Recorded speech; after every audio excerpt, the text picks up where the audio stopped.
Good morning all of you. మన pictorial డ్రాయింగ్లో next question ఇది. ఇక్కడ ఇచ్చిన వ్యూస్ బట్టి మనం డైమెన్షన్స్ ఒకసారి నోట్ చేసుకుంటే ఇది ఫ్రంట్ వ్యూ, ఇది టాప్, ఇది సైడ్ వ్యూ. ఇక్కడ front view, top view, side view. Front వ్యూలో మనం ఏ డైమెన్షన్స్ నోట్ చేసుకోవచ్చు? Length, height. కాబట్టి లెంత్ వచ్చేసరికి 70 mm అండ్ హైట్ వచ్చేసరికి 35 mm. టాప్ వ్యూలో వచ్చేసరికి మనం ఏ డైమెన్షన్స్ తీసుకోవాలి అంటే length, breadth. Length already 70 mm and breadth వచ్చేసరికి 60 mm. మనకు ఆల్రెడీ మనకు కావాల్సిన 3 డైమెన్షన్స్ అయితే వచ్చేసినాయి. బట్ ఇక్కడ హైట్ పరంగా, సైడ్ వ్యూ పరంగా చూసుకుంటే సైడ్ వ్యూలో మనకి బ్రెత్, హైట్ ఇస్తాడు. బ్రెత్ ఇది 60 mm, హైట్ వచ్చేసరికి 35 mm.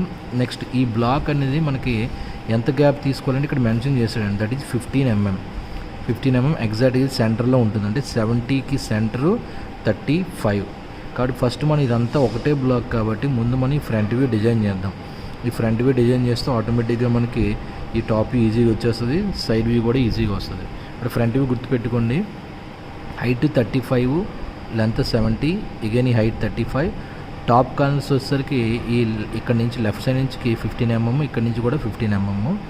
తర్వాత మనం ఏం చేద్దామంటే 35 పాయింట్ పెట్టుకొని సెంటర్ కాబట్టి అక్కడ నుంచి హైట్ ఎంత తీసుకోవాలంటే ఇక్కడ మనకు సైడ్ వ్యూలో మెన్షన్ చేశాడు.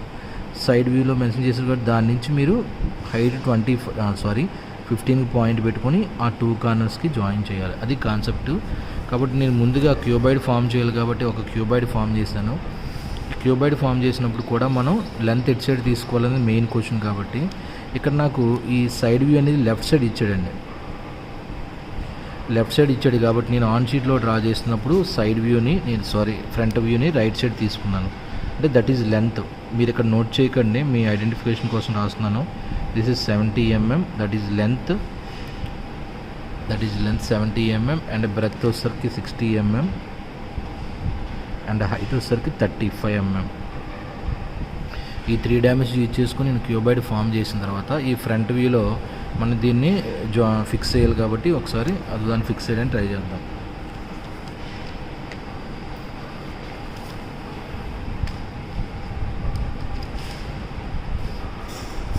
ఓకే, ఇప్పుడు ఇది మన ఫ్రంట్ వ్యూ కాబట్టి 70 mm ఉన్నది. దీన్ని వన్స్ డార్క్ చేసుకుందాం. కార్నర్స్ ఆల్రెడీ మనకి కట్టింగ్ పోర్షన్స్ అయితే ఏమీ లేవు కాబట్టి దీన్ని డార్క్ చేసుకోవచ్చు.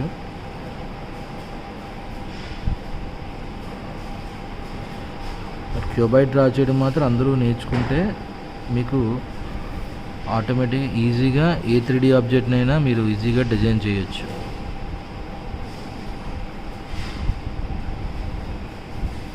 ఇప్పుడు ఈ కార్నర్స్ అయిపోయిన తర్వాత ఇక్కడ నుంచి 15 mm, ఇక్కడ నుంచి 15 mm డ్రా చేయాలి మనం. 70 mm లెంత్, అలాగే 70 mm మనకి. కాబట్టి ఇక్కడ నుంచి 15 mm, 15 mm, అలాగే ఇటు సైడ్ నుంచి కూడా 15 mm.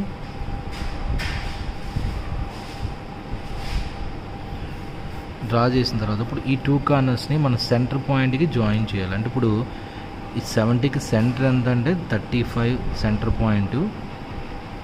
టోటల్గా 70కి 35 సెంటర్ పాయింట్ కాబట్టి 35 పాయింట్ పెట్టుకొని ఇక్కడ నుంచి హైట్ ఎంత తీసుకోవాలంటే క్వశ్చన్లో 15 mm ఇచ్చాడండి. బట్ మీరు హైట్ పాయింట్ పెట్టినప్పుడు ఈ హైట్కి ప్యారలల్గా కానీ ఈ హైట్కి ప్యారలల్గా కానీ తీసుకోవాలి. మీరు 35 mm హైట్ కాబట్టి ప్యారలల్గా 35 mm హైట్ చూసుకొని అక్కడ మనం 15 mmకి పాయింట్ పెట్టుకోవాలి.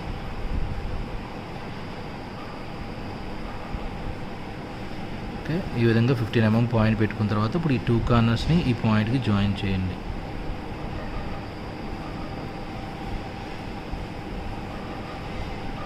అలాగే ఈ కార్నర్ కూడా.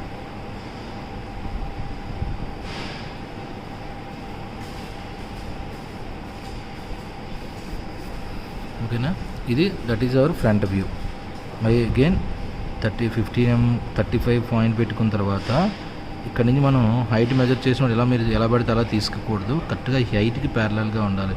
లేదంటే మీరు ఏం చేస్తారంటే 15 mm హైట్ కాబట్టి ఇక్కడ నుంచి 15 mm పాయింట్ పెట్టుకొని మీరు ఇలా లైట్గా లైన్ డ్రా చేసుకున్న ఆ పాయింట్ కరెక్ట్గా మీకు ఆ గ్యాప్లో ఫామ్ అవుతుంది. ఓకే, ఇప్పుడు నెక్స్ట్ ఏం చేయాలంటే మనం ఇది ఫ్రంట్ వ్యూ వచ్చింది కాబట్టి మనకి సేమ్ బ్యాక్ సైడ్ కూడా సైడ్ వ్యూ మనకి ఏమీ లేదు. అక్కడ వచ్చిన క్వశ్చన్లో సైడ్ వ్యూ అలాగా 2 blocks కాబట్టి ఈజీగా గీయచ్చు. నెక్స్ట్ టాప్ వ్యూ చూడండి. నేను ఏం చేస్తున్నాను అంటే ఈ కార్నర్స్ అన్నింటినీ కూడా నేను నెక్స్ట్కి అక్కడ ప్రొజెక్షన్ చేస్తున్నాను. అంటే దీనికి ప్యారలల్గా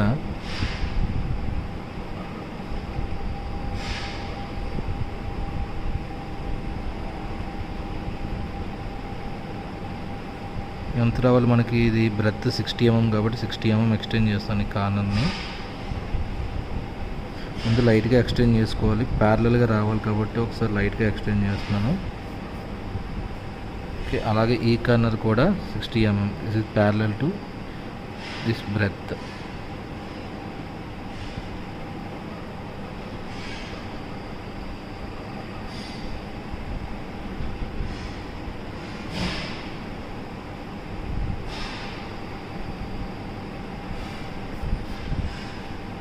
ఓకే, ఇప్పుడు ఇక్కడ ఎలాగైతే మనకి గ్యాప్ ఉందో అక్కడ బ్యాక్ సైడ్ కూడా సేమ్ అలాగే గ్యాప్ ఉంటుంది కాబట్టి ఈ లైన్స్ని ఫ్రంట్ ఉన్న ఈ లైన్ అరేంజ్ చేసేద్దాం. అలాగే గ్యాప్ కూడా అరేంజ్ చేసిన తర్వాత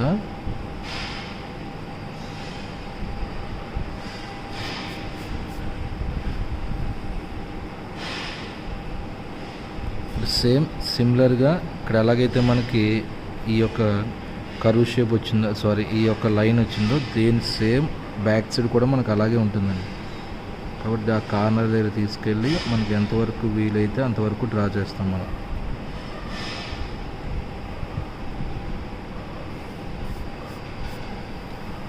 ఓకే, అంటే బ్యాక్ సైడ్ ఇప్పుడు మనకి బ్యాక్ వ్యూ అంత కనబడుతుంది కాబట్టి మనం ఏంటంటే కొంచెం ఆ విధంగా ఎడ్జ్యూమ్ చేసుకున్నట్టు మనం డ్రా చేస్తాం. ఇది యాక్చువల్గా గ్యాప్ ఉందంటే బ్యాక్ సైడ్ కూడా గ్యాప్ ఉన్నట్టే, అందువల్ల మనం ఈ కార్నర్స్ వన్స్ డార్క్ చేసుకుంటే సరిపోతుంది.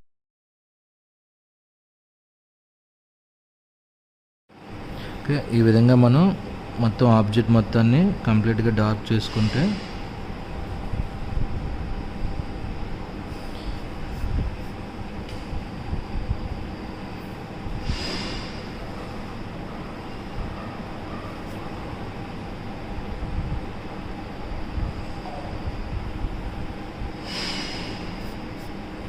That is our final answer.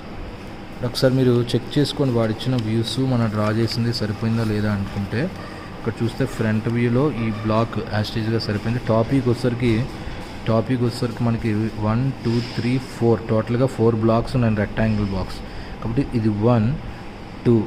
ఇది ఎలాగైతే మనకి టాప్ వ్యూలో రెక్టాంగిల్ కనబడుతుందో దీనికి ఆపోజిట్గా ఇక్కడ కూడా ఒక రెక్టాంగిల్ బాక్స్ ఉంటుందండి. అంటే మనకి లైక్ వీ షేప్లో ఉంది కాబట్టి ఈ విధంగా ఉంది వీ షేపు. ఓకే, ఇలాగే ఉంది ఈ వీ షేపు.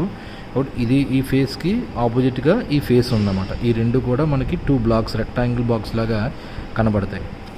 అండ్ ఈ రిమైనింగ్ 2 కాబట్టి టోటల్గా 4 blocks సరిపోయింది. నెక్స్ట్ సైడ్ వ్యూకి వచ్చేసరికి టోటల్గా ఒక రెక్టాంగిల్ బాక్సే ఉంది మనకి. బట్ కాకపోతే ఇక్కడ డాటెడ్ లైన్స్ ఎందుకు ఇచ్చాడంటే ఈ యొక్క గ్యాప్ అనేది ఉందని అక్కడ తెలియడం కోసం అక్కడ మనకి డాటెడ్ లైన్స్ అంటే దీని తిన్నంగా మనం డాట్ లైన్స్ అనేది మెన్షన్ చేశాడు. ఇక్కడ మనం మెన్షన్ చేయకపోయినా పర్వాలేదు, యాజ్ ఈజీగా ఇలా వదిలేసి సరిపోతుంది. కాబట్టి that is our final answer. ఇప్పుడు దీనికి మనం డైమెన్షన్స్ ఎలా ఇవ్వాలో ఒకసారి చూద్దాం.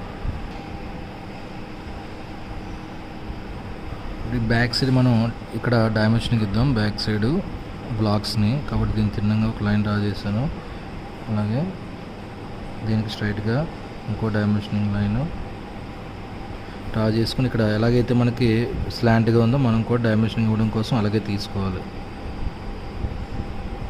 15 mm వస్తుంది. అలాగే టోటల్గా డైరెక్ట్గా ఇచ్చేద్దాం. అలాగే ఇక్కడ కూడా దీని డైమెన్షన్ లైన్ స్లాంట్గా ఎక్స్టెండ్ చేసుకుని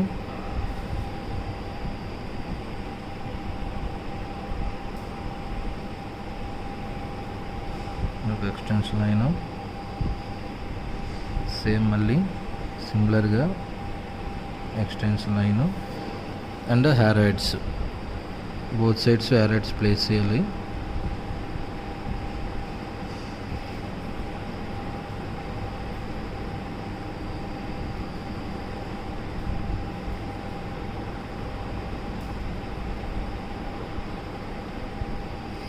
ఓకే, 15 mm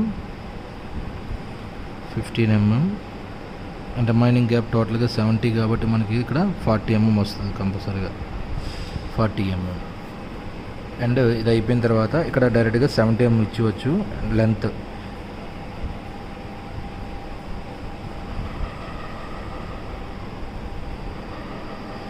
అండ్ హైట్ వచ్చేసరికి 35 mm.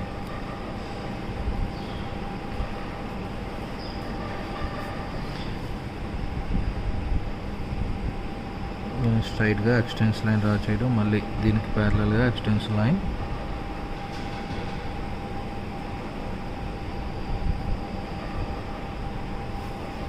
అండ్ మళ్ళీ దీనికి హైట్కి ప్యారలల్గా డైమెన్షనింగ్ లైన్.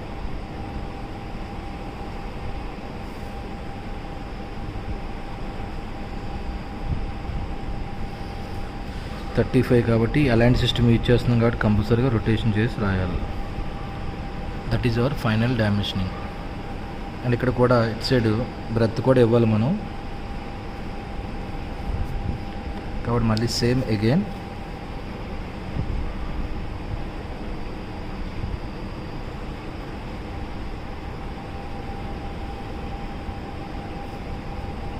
మళ్ళీ బ్రెత్కి ప్యారలల్గా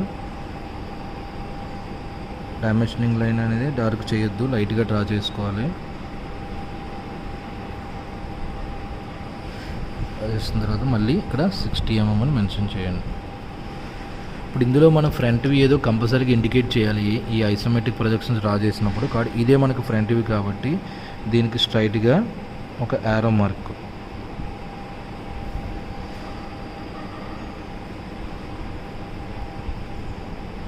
విధంగా మెన్షన్ చేసి అక్కడ ఫ్రంట్ వ్యూ అని రాస్తే సరిపోతుంది. Okay, that is our final answer. Okay, అందరికీ అర్థమైంది అనుకుంటున్నాను. బట్ ఈ విధంగా ఒక 3D ఆబ్జెక్ట్ని మనం ఈజీగా బిల్డ్ చేయొచ్చు. ఎప్పుడైతే మీకు క్యూబాయిడ్ డ్రా చేయడం వచ్చిందో మనం ఆ క్యూబాయిడ్లో ఈజీగా మనం ఏ 3D ఆబ్జెక్ట్ని అయినా మనం ఈజీగా బిల్డ్ చేయొచ్చు. ఓకే, మళ్ళీ మనం నెక్స్ట్ వేరే డయాగ్రామ్లో మీట్ అవుదాం. Until then, bye, take care.